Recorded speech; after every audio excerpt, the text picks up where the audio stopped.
நெல்லை மாவட்டம் கூடங்குளம் அடுத்த முருகானந்தபுரத்தில் அரசு பேருந்து கவிழ்ந்து விபத்திற்குள்ளானதில் 30க்கும் மேற்பட்டோர் காயமடைந்துள்ளனர்.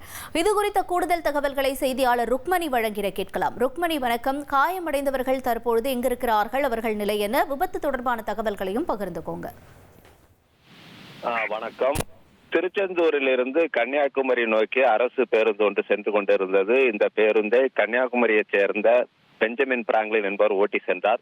இந்த பேருந்தில் சுமார் 50க்கும் மேற்பட்ட பயணிகள் பயணம் செய்து வந்தனர். இந்த பேருந்து கிழக்கு கடற்கரை சாலை, அதாவது திருச்செந்தூர் டு கன்னியாகுமரி கிழக்கு கடற்கரை சாலையில் வந்து கொண்டிருந்த போது கூடங்குளம் அருகே உள்ள முருகானந்தபுரம் மெயின் ரோட்டில் வந்து கொண்டிருந்த போது எதிர்பாராத விதமாக ஓட்டுநரின் கட்டுப்பாட்டை இழந்து அரசு பேருந்து கவிழ்ந்து விபத்துக்குள்ளானது. இச்சம்பவத்தில் பேருந்தில் உள்ளே இருந்த பயணிகள் சுமார் 30க்கும் மேற்பட்டோர் காயமடைந்தனர். காயமடைந்தவர்களை அக்கம் பக்கத்தினர் மீட்டு ஆம்புலன்ஸ் மூலமாக கூடங்குளம் அரசு ஆஸ்பத்திரிக்கு அனுப்பி வைக்கப்பட்டுள்ளனர். அங்கு அவர்களுக்கு சிகிச்சை அளிக்கப்பட்டு வருகிறது.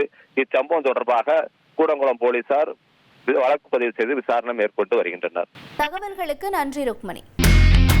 இனி செல்லும் இடமெல்லாம் செய்தி. தந்தை டிவியின் வாட்ஸ்அப் சேனலை ஃபாலோ பண்ணினா செல்லருக்கும் இடமெல்லாம் செய்தி. இதோ QR கோட் இப்பவே ஸ்கேன் பண்ணுங்க, ஃபாலோ பண்ணுங்க.